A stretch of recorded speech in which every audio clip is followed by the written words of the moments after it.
ಕಳೆದ 15 ದಿವಸಗಳಿಂದ ಒಟ್ಟು ಇದರೊಳಗೆ ಧಾರವಾಡದಿಂದ ಗದಗವರೆಗೆ ಒಂದು ಪಾದಯಾತ್ರೆಯನ್ನು ಹಮ್ಮಿಕೊಂಡಿದ್ದೀವಿ. ಯಾಕೆ ಹಮ್ಮಿಕೊಂಡಿದ್ದೀವಿ, ಏನು ಉದ್ದೇಶ ಏನು, ಅದರ ಪ್ರೇರಣೆ ಏನು, ಅದರ ಆಶೆ ಏನು ಇಂಥ ಹಲವು ವಿಚಾರಗಳನ್ನು ವಿಷಯಗಳನ್ನು ಡಾಕ್ಟರ್ ಸಂಜೀವ್ ಕುಲಕರ್ಣಿ ಗಾಂಧಿ ಶಾಂತಿ ಪ್ರತಿಷ್ಠಾನದ ಅಧ್ಯಕ್ಷರು ಅವರು ನಿಮ್ಮೊಟ್ಟಿಗೆ ವಿಷಯಗಳನ್ನು ಹಂಚಿಕೊಳ್ತಾರೆ. ಆ ವಿಷಯಗಳು ಹಂಚಿಕೊಂಡಿದ ನಂತರ ತಮ್ಮ ಮತ್ತೆ ಬೇಗ ಮಾಹಿತಿಗಳನ್ನು ಪಡ್ಕೋಬೋದು ಅಂತ ಹೇಳ್ತೀವಿ. ಈಗ ಸಂಜೀವ್. ಎಲ್ರಿಗೂ ನಮಸ್ಕಾರ.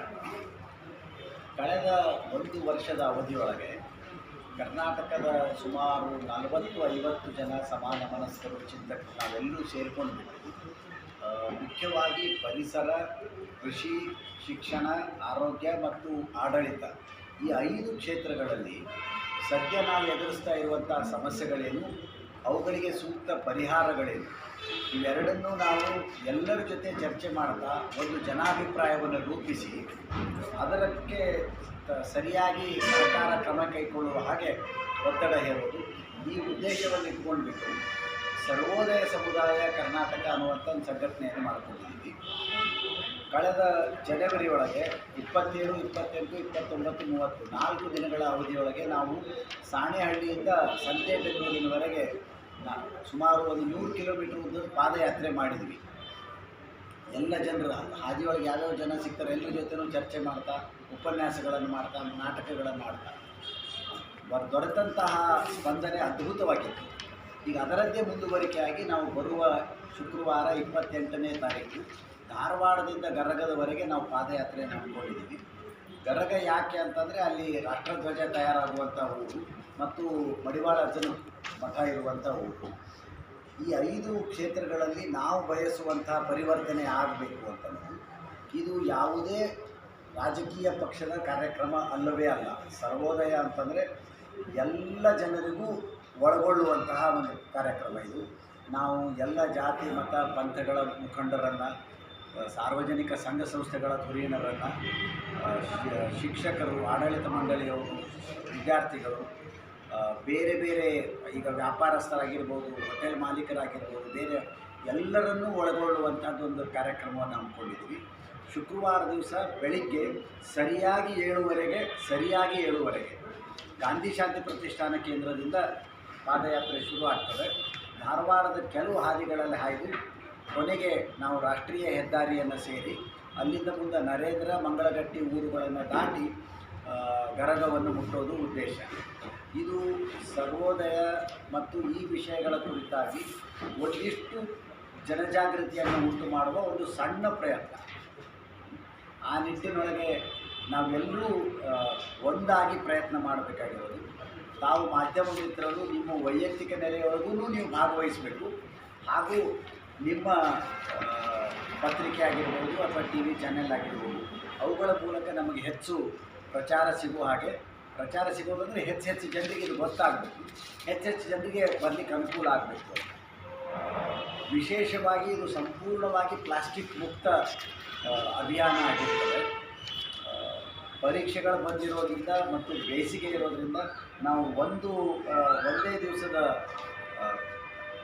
ಪಾದಯಾತ್ರೆಯನ್ನು ಹಮ್ಮಿಕೊಂಡಿದ್ದೀವಿ. ಮುಂದಿನ ದಿನಗಳಲ್ಲಿ ರಾಜ್ಯದ ಬೇರೆ ಬೇರೆ ಕಡೆಗಳಲ್ಲಿ ಅದು 1 ದಿವಸದ್ದು 2 ದಿವಸದ್ದು ಈ ರೀತಿಯ ನಮ್ಮ ನಡಿಗೆ ಸರ್ವೋದಯದ ಕಡೆಗೆ ಅನ್ನುವ ಒಂದು ಧ್ಯೇಯವಾಕ್ಯವನ್ನು ಇಟ್ಕೊಂಡ್ಬಿಟ್ಟು ನಾವು ಪಾದಯಾತ್ರೆಯನ್ನು ಮಾಡ್ತಾಯಿದ್ದೀವಿ. ತಾವೆಲ್ಲರೂ ನಮ್ಮ ಜೊತೆ ಕೈ ಜೋಡಿಸ್ಬೇಕು ಅಂತ ನಿಮ್ಮಲ್ಲಿ ವಿನಂತಿ. ಇಲ್ಲಿಂದ ಎಕ್ಸಾಕ್ಟ್ ಎಷ್ಟು ಕಿಲೋಮೀಟರ್? ಇಲ್ಲಿಂದ 18 ಕಿಲೋಮೀಟರ್ ಆಗ್ತದೆ. ಗರಗ್ ನಾವು ಅಂದ್ಕೊಂಡಿರೋದು 2:30 ಮುಗಿಸ್ತೀವಿ. ಅಂದರೆ ನರೇಂದ್ರ ಮತ್ತು ಮಂಗಳಗಟ್ಟಿ ಗ್ರಾಮಗಳಲ್ಲಿ ಸಣ್ಣ ಸಭೆಗಳನ್ನು ಮಾಡಿ, ಜನ ಇರ್ತಾರೆ, ಸಣ್ಣ ಸಭೆಗಳನ್ನು ಮಾಡಿ ದಾಟಿ ಮುಂದಕ್ಕೆ ಹೋಗ್ಬೇಕು. ಇವತ್ತು ಆರೋಗ್ಯದ ಕುರಿತಂಗೆ ಇವತ್ತು ಪರಿಸರ ಕುರಿತಂಗೆ ತಮಗೆಲ್ಲ ಗೊತ್ತಿದೆ ಪರಿಸರ ಯಾವ ಸ್ಥಿತಿ ಒಳಗೆ ಬಂದಿದೆ ಅಂತ. ಇವತ್ತೊಬ್ಬ ನಾಯಕರಿಗೆ ನಾನು ಫೋನ್ ಮಾಡಿದಾಗ ಅವ್ರು ಹೇಳಿದರು, ಇಲ್ರಿ ಅವ್ರದ್ದು ನಾವು ಇದು ಮಾಡಾಕತ್ತೀವಿ, ಇಲ್ಲಿ 4 ವಾರ್ಡ್ನೊಳಗೆ ಹೋದರೆ ಇಡೀ ಗಟಾರಗಳು ಪ್ಲಾಸ್ಟಿಕ್ ಇದನ್ನು ತುಂಬ್ಕೊಂಡು ಬಿಟ್ಟಿದ್ದಾವೆ. ನಾವು ಯಾರಿಗೆ ಹೇಳೋದು, ದೊಡ್ಡವ್ರಿಗೆ ಹೇಳಿದರೆ ಜಗಳಕ್ಕೆ ಬರ್ತಾರೆ. ನಾವು ಮಕ್ಕಳಿಗೆ ಹೇಳಬೇಕಾಗಿದೆ, ಒಂದು ಬೃಹತ್ ಪ್ರಮಾಣದೊಳಗೆ ಮಕ್ಕಳಿಗೆ ಅರಿವನ್ನು ಮೂಡಿಸ್ಬೇಕಾಗಿದೆ. ಹೀಗೆ ಇವತ್ತು ಪರಿಸರ ಬಂದ ಪರಿಸ್ಥಿತಿ ಒಂದು ಕಡೆ ಇದೆ. ಅಗ್ರಿಕಲ್ಚರ್ ಇದರೊಳಗೆ ನಾವೆಲ್ಲ ಕೃಷಿ ಮಾಡುವಂಥವರೆಲ್ಲರೂ ಶಹರ ಕಡೆ ಮುಖ ಮಾಡಕತ್ತಿದ್ದಾರೆ. ಒಂದು ಸಾವಯವ ಕೃಷಿಗಳು ಭಾಳ ದೊಡ್ಡ ಪ್ರಮಾಣದೊಳಗೆ ಅದು ಹಬ್ಬು ಶುರುವಾಗಿದೆ.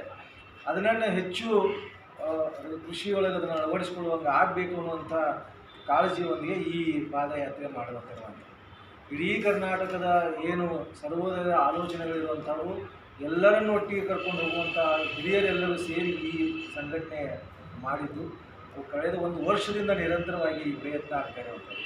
ಮೊದಲ ರಾಜ್ಯ ಮಟ್ಟದ ಇದು ಆದಾಗ ಏನು ಸಾಣೇಹಳ್ಳಿಯಿಂದ ಏನು ಸಂತೆಬೆನ್ನೂರಿಗೆ ಆದಾಗ ಕನಿಷ್ಠ ಒಂದು ಕೊನೆಗೆ ಒಂದು 7-8 ಸಾವಿರ ಜನ ಆ ಪಾದಯಾತ್ರೆ ಅಂತಿಮ ಇದರೊಳಗೆ ಸೇರಿ ಶುರುವಿಗೆ 1,000 ಶುರುವಾಗಿ ಕೊನೆಗೆ 10,000ರಷ್ಟು ಜನ ಆ ಇದರೊಳಗೆ ಸೇರಿದ್ರು.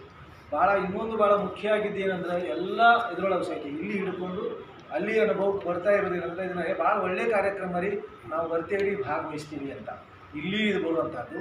ಅಲ್ಲಿ ನಾವು ಸ್ವತಃ ಸಂಜೆಯವರು ನಾವು ಭಾಗವಹಿಸಿದೊಳಗೆ ನಮಗೆ ಅನುಭವಕ್ಕೆ ಬಂದಿದ್ದೇನಂದ್ರೆ ಗ್ರಾಮೀಣ ಪ್ರದೇಶದೊಳಗೆ ಇಂಥ ಅರಿವನ್ನು ನೀಡುವ ಕಾರ್ಯ ಭಾಳ ತುರ್ತಾಗಿ ಆಗಬೇಕಾಗಿದೆ ಅಂತ. ಭಾಳ ಒಳ್ಳೆಯದ್ರಿ, ಖಂಡಿತ ನಾವೇನಾದ್ರು ಬದಲಾಗಬೇಕ್ರಿ ಅನ್ನೋದು, ಅಥವಾ ನಾವು ಪ್ಲಾಸ್ಟಿಕ್ಕನ್ನು ಕಡಿಮೆ ಮಾಡ್ತೀವಿ ಅನ್ನುವಂಥದ್ದು, ಕೃಷಿ ಒಳಗೆ ನಾವು ಬದಲಾವಣೆ ತರ್ತೇವೆ ಅನ್ನುವಂಥದ್ದು, ನಮ್ಮ ನೀತಿಯೊಳಗೆ ನಾವು ಬದಲಾವಣೆ ಹಾಕ್ತೀವಿ ಅನ್ನುವಂಥ ಭರವಸೆಯನ್ನು ಸಹಿತ ಸಭೆ ಸಮಾರಂಭಗಳಲ್ಲಿ ವ್ಯಕ್ತಪಡಿಸಿದ್ದನ್ನು ನಾವು ನಮ್ಮ ಗಮನಕ್ಕೆ ಬಂದಿದ್ವಿ. ಇವತ್ತು ಆ ರೀತಿ ಒಳಗೆ ಎಲ್ಲವೂ ಜಾದೂ ಮಾಡಿದಂಗೆ ಬೆಳಗಾಗಲೇ ಯಾವುದೂ ಆಗೋದಿಲ್ಲ ಅನ್ನೋದು ಪ್ರಯತ್ನ ಅಂತೂ ನಿರಂತರವಾಗಿ ಇರಬೇಕು ಅನ್ನುವಂಥದ್ದು. ಇದೊಂದು ಸಣ್ಣ ಈ ಒಂದು ದಿನದ ಜಾಥಾದಿಂದ ಏನಾಗ್ತದೆ, ಪಾದಯಾತ್ರೆಯಿಂದ ಏನಾಗ್ತದೆ ಅಂತ ಒಂದು ಸಣ್ಣ ಇದು. ಆದ್ರೆ ಒಂದು ವೇಳೆ ನಾವು ಅಲ್ಲಿ ಭಾಗವಹಿಸದೇ ಇದ್ದಿದ್ರೆ, ಯಾವುದು ಇದರೊಳಗೆ ಸಾಣೇಹಳ್ಳಿಯಿಂದ ಸಂತೆಬೆನ್ನೂರ ಜಾತ್ರೆ ಪಾದಯಾತ್ರೆ ಭಾಗವಹಿಸದೇ ಇದ್ದರೆ ಇಲ್ಲಿ ನಾವು ಮಾಡೋಕ್ಕಾಗ್ತಿದ್ದಿಲ್ಲ ಅಂತ.